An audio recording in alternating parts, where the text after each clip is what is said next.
Hello. The problem I'm going to call it change in momentum versus impulse, buckle up young children, even at low speeds, will demonstrate how dangerous it is to have a young child unrestrained, unbuckled up in a car while moving at low speeds. Possibly in a supermarket parking lot, the parent doesn't really see the need uh, for buckling up the child, so they leave them unbuckled up, unrestrained.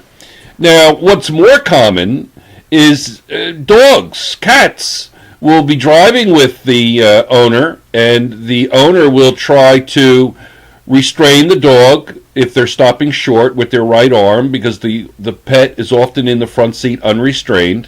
And if it's a large dog, let's say 20 kilograms, which is only 44 pounds, that would be a medium-sized animal, you'll find that even at low speeds, such as what I'm going to show here, 22 miles an hour, that's what about 10 meters per second is.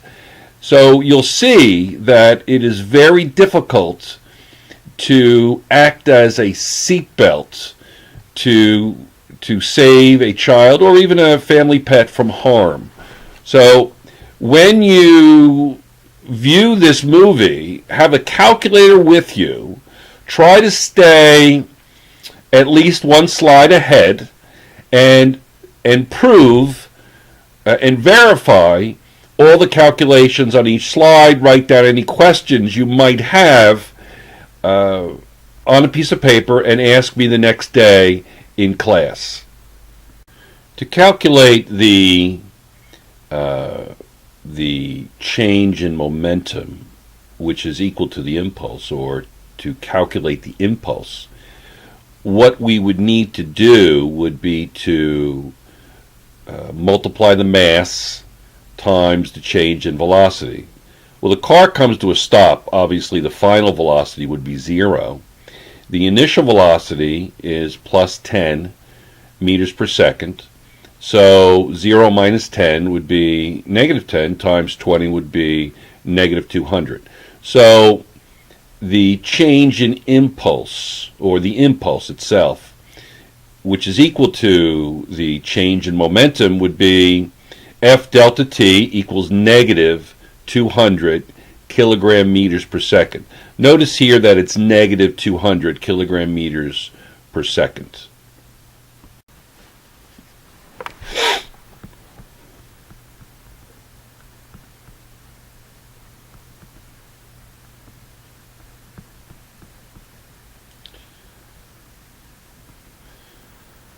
The next value to calculate would be the force.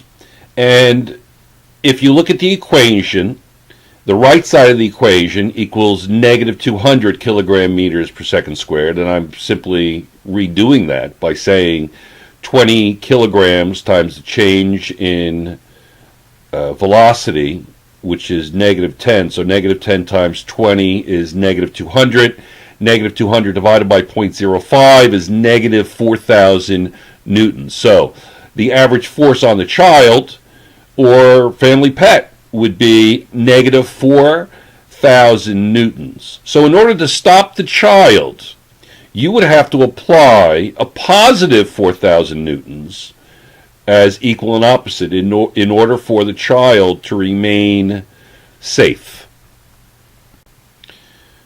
The last slide in the movie asks 3 questions. What is the approximate mass of an object whose weight equals the force in part A? Well, the weight equals mass times g, and then the mass would equal Fw over g, so m would equal 400 kilograms. 400 kilograms is in excess of 800 pounds. And so can you lift 800 pounds with one arm from the side? Can you resist 800 pounds if you don't have your seatbelt on to prevent you from slamming against the steering wheel? Absolutely not. So not only should you have your child buckled up in a proper seat, or any young child in the car, even if you're going at low speeds, The child is only 44 pounds in this problem, and you're only going 22 miles an hour. So even if you're going half that speed, you're still talking about 400 pounds, over 400 pounds.